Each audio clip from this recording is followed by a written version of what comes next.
తిరుమల తిరుపతి దేవస్థానంలో భక్తులు కాస్త ధనవంతులైనటువంటి భక్తులకి ఒక అవకాశం ఉంటుంది. ఉదయాస్తమయ సేవ అని, ఉదయం నుండి రాత్రి దాకా ఒకరోజు స్వామివారికి జరిగే అన్ని సేవల్ని కూడా దర్శించుకోవచ్చు. అది 1 కోటి రూపాయలు ఎంతో ఉంటుంది. అది ఒకసారి కడితే 25 ఏళ్ళలో ఏమో ఏడాదికి ఒకసారి దర్శనం అట్లాంటి అవకాశం కల్పిస్తూ ఉంటారు. ఇది ఎందుకు అంటే భక్తులకి అన్నీ చూడాలనుకునేటటువంటి వాళ్ళ కోసం ఏర్పాటు చేసినట్టు.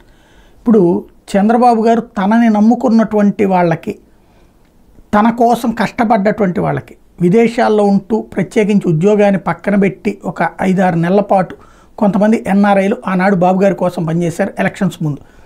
అలా పనిచేసినటువంటి వాళ్ళకి ఉదయం నుండి రాత్రి దాకా తనతోనే ఉండేటటువంటిది ఒక కార్యక్రమాన్ని రూపొందించారు, అమల్లోకి తీసుకొచ్చారు. అందులో ప్రధానమైనటువంటిది వచ్చేటప్పటికి దానికి ఒక పేరు కూడా పెట్టారు. కీలకమైనటువంటిది ఏదైతే ఎన్ఆర్ఐలో మొట్టమొదటి కార్యక్రమం నిన్న జరిగిందన్నమాట, డే విత్ సిబిఎన్. ఇదివరకు ఒకప్పుడు మేము ఎలక్షన్స్ అప్పుడు ఒక నాయకుడు వెనకాల ఒక జర్నలిస్ట్ని పంపించేవాళ్ళు ఛానళ్లలో. ఉదయం నుండి రాత్రి దాకా ఆయన టిఫిన్ చేయడం దగ్గర నుంచి రాత్రి పడుకునేదాకా కంప్లీట్గా తన దైనందిన కార్యకలాపాలని కవర్ చేసేవాళ్ళు. అట్లాగా అది మీడియాకి, పబ్లిక్, అలా కాకుండా ఒక ఎన్ఆర్ఐకి ఆ విధమైనటువంటి అవకాశం కల్పించారు.